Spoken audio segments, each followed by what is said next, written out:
Kevin Eastman and Peter Laird's Teenage Mutant Ninja Turtles exploded onto the comic book scene back in 1984, and it wasn't long, just 3 years in fact, before the four Turtle brothers got their own cartoon series. It was an absolute phenomenon, and a huge period of my childhood was spent watching every episode, albeit they were called the Hero Turtles over here in the UK. We weren't allowed ninjas in our cartoons back then. Developers Tribute Games and publishers Dotemu are now bringing us a beat 'em up that gives that show back its spotlight some 26 years after its 10th and final season came to an end, as well as taking inspiration from the classic Konami Turtles beat 'em ups of the late 80s and early 90s. On the half shell they're the Turtles 4, but in this day and age should we ask for more? Well, thank you to the publishing team for the review code, and now let's find out.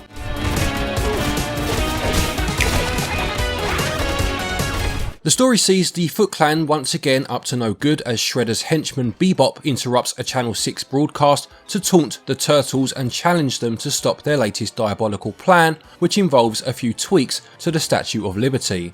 This leads to the heroes in a half shell chasing their arch nemesis and his gang across a number of locations as chaos ensues.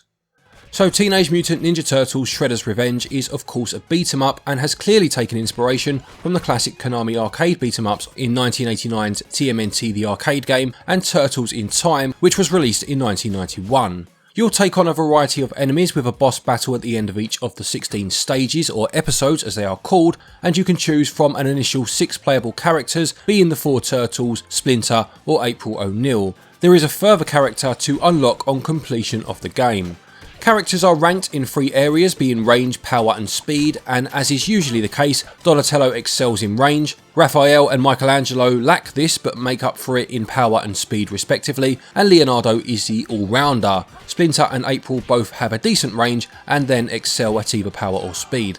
The main mode is Story Mode, which works each episode together with brief cutscenes in between to keep things coherent. Each episode contains a couple of challenges, such as defeating an enemy by using a stage hazard or completing the stage without being hit, and they also contain a number of collectibles.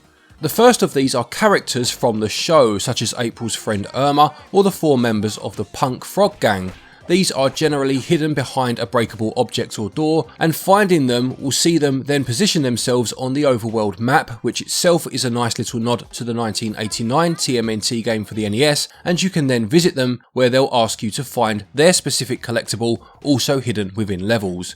Completing this task will gain you points. Earning enough points with a particular character will see them level up and get themselves a reward, such as an extra hit point, another level for their power bar, or even new special moves, which helps to drip feed new moves in as you play.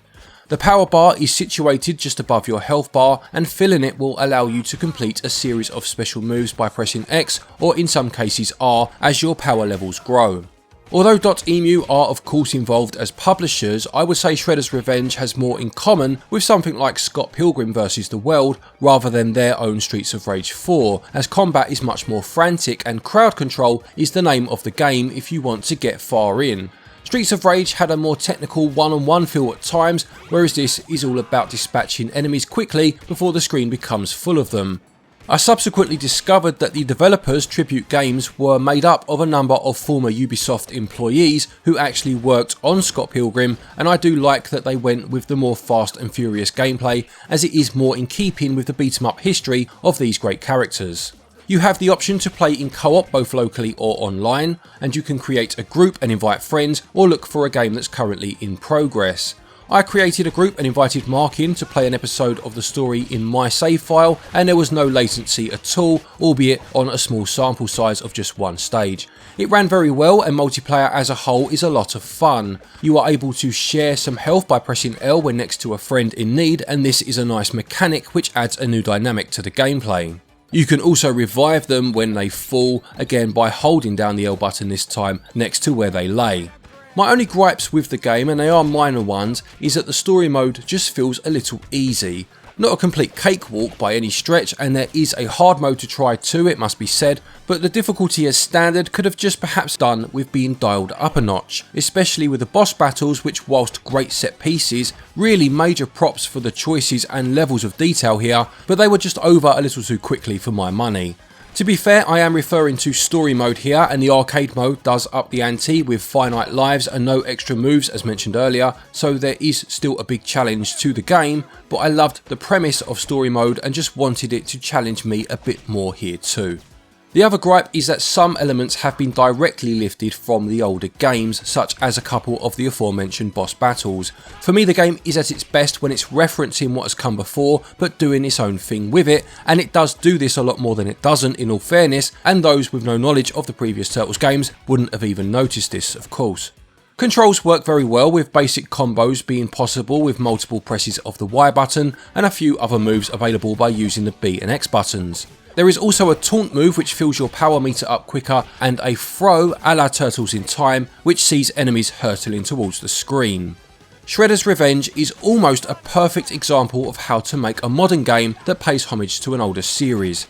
It recreates the bits of the game which influence it, particularly Turtles in Time, but adds quality of life improvements and ensures that whilst you can still feel that arcade kick, there is literally the arcade mode of course, the story mode and its many features, plus online play, means that there is definitely a meaty console experience here too. Gameplay gets 18 out of 20. Controls are exactly as they need to be and assure that any slip-ups are on you and nothing else, and they get the full 20 out of 20. In terms of the visuals, right from the off, Shredder's Revenge oozes quality with a revised rendition of the classic 1987 cartoon theme song and a hand-drawn intro to match.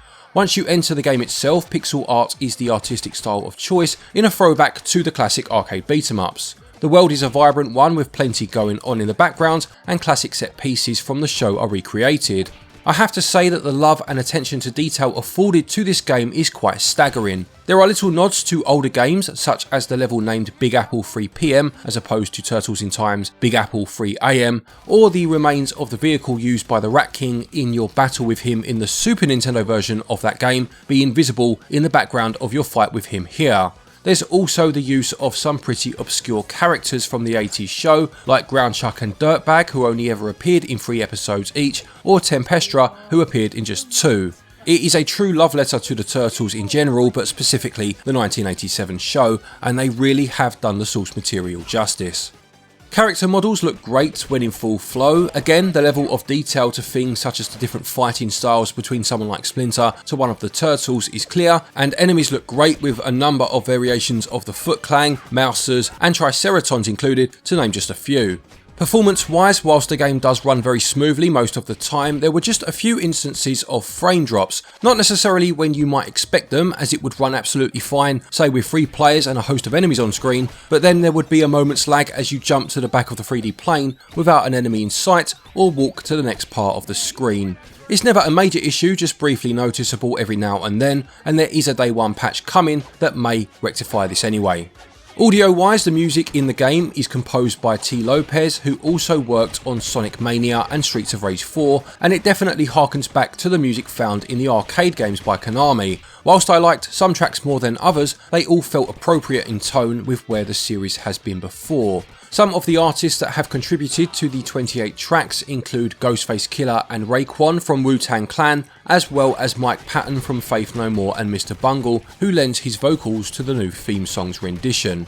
With this in mind, some of the music actually has an early 90s vibe to it, reminding me of the soundtrack for the first live-action Turtles movie in places. There are lots of little nods that are appreciated, such as the Turtles layer theme from the cartoon and the Channel 6 theme being woven into the music for the episode set in that particular building. Again, just top-notch attention to detail.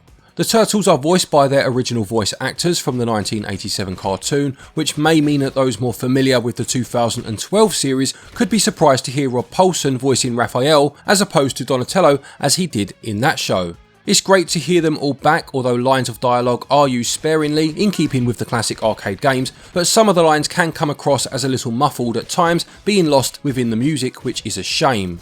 Visuals bring the charm and vibrancy of the cartoon to life, animation is on point, and the attention to detail is superb. Occasional frame dips do prevent a perfect 20, but they score 19 out of 20.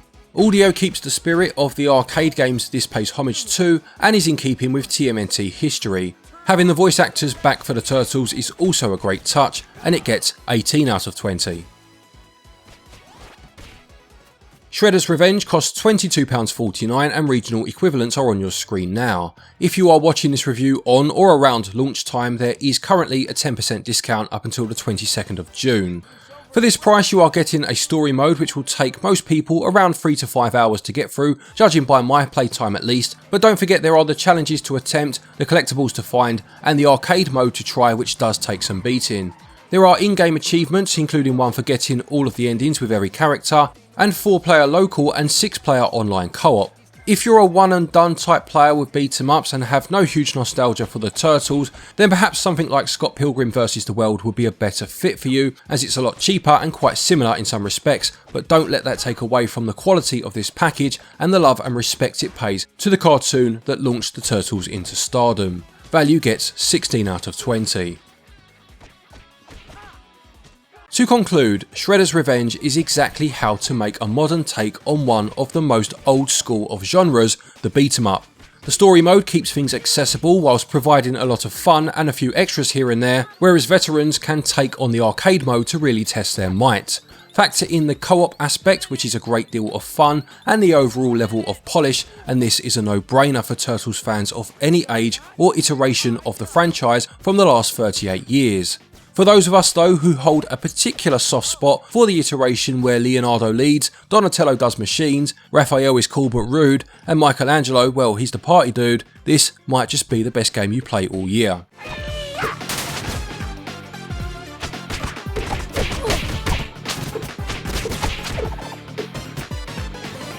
Teenage Mutant Ninja Turtles Shredder's Revenge gets a SwitchUp score of 91%. Thank you everybody for watching this review, I hope you enjoyed it. Please do remember to leave a like if you did. As you can probably tell, I've been absolutely loving this game. I can't wait to play through it again. Please do let me know how you find it in the comments section. A quick thank you to our patrons as always for your continued support, and to each and every one of you for watching our videos. Take care, and until next time, happy gaming.